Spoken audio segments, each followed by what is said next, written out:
Hello friends, இஃப்தாருக்கு எப்படி டேஸ்டியாக strawberry ice cream வீட்டிலையே எப்படி பண்ணலாங்கிறத பார்த்துடலாம் வாங்க. இதுக்கு தேவையான அளவு நான் ஒரு 15-16 ஸ்ட்ராபெரிஸ் நான் எடுத்திருக்கேன். இதை குட்டி குட்டியாக கட் பண்ணி நம்ம தனியாக எடுத்து வச்சுக்கிடுவோம். இதுக்கு நான் ஒரு 1 லிட்டரு ஃபுல் க்ரீம் மில்க் எடுத்திருக்கேன்.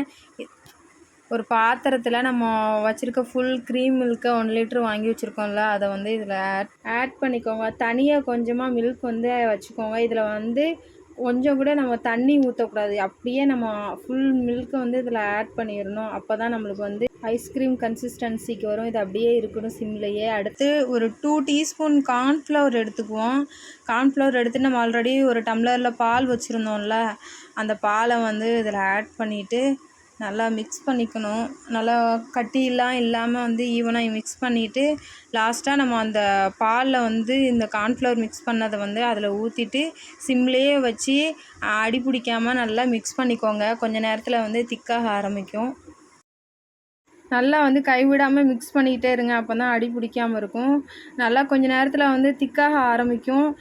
இந்த ஸ்டேஜில் ஸ்டவ் ஆஃப் பண்ணிக்கோங்க. ஸ்டவ் ஆஃப் பண்ணிவிட்டு ஆற வச்சுட்டு மிக்சியில் ஆட் பண்ணிக்கோங்க. இதை நான் பாதி ஆட் பண்ணிவிட்டு பாதியை தனியாக வச்சுருக்கேன். அப்படின்னா மிக்ஸி பத்தாதில்ல, அதனால் ஸ்ட்ராபெரிஸும் பாதி தான் ஆட் பண்ணியிருக்கேன்.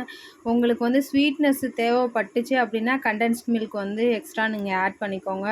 நல்லா ஸ்மூத்தியாக கிரைண்ட் பண்ணிவிட்டு ஒரு 8 கண்டெய்னரில் இதை ஆட் பண்ணிவிட்டு ஒரு 2 ஹவர்ஸ் ஃப்ரீஸில் வச்சு நீங்கள் அகெயின் மிக்சியில் அடிச்சுக்கோங்க. நீங்கள் எத்தனை டைம் ஃப்ரீசரில் 2 ஹவர்ஸ் 3 ஹவர்ஸ் வச்சு நீங்கள் அடிக்கிறீங்களோ ஒரு 3 டைம் 4 டைம் அடித்து வச்சாதான் நீங்கள் உங்களுக்கு சாஃப்ட்னஸ் கிடைக்கும். லாஸ்ட்டாக நம்ம பட்டர் ஷீட் போட்டு கவர் பண்ணிக்கிறோம். ஏன் அப்படின்னா கிறிஸ்டல் ஃபார்ம் ஆகாமல் இருக்கும். அப்போ தான் பாருங்கள் எந்த அளவுக்கு சாஃப்டாக வந்திருக்குன்னு பாருங்கள். இதை நம்ம ஒரு பிளேட்டுக்கு சர்வ் பண்ணிடுவோம்.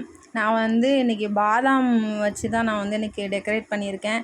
இது டெக்கரேட் பண்ணணும்லாம் இல்லை, நான் கொஞ்சம் அழகாக இருக்குங்கிறதுக்காக டெக்கரேட் பண்ணியிருக்கேன். பாதாம் அப்புறம் ஸ்ட்ராபெரிஸ் அங்கங்கே வச்சுருக்கேன். இதே மாதிரி உங்கள் வீட்டில் உள்ள குட்டீஸ்க்கு நீங்கள் இஃப்தாருக்கு செஞ்சு கொடுத்து அசத்துங்க.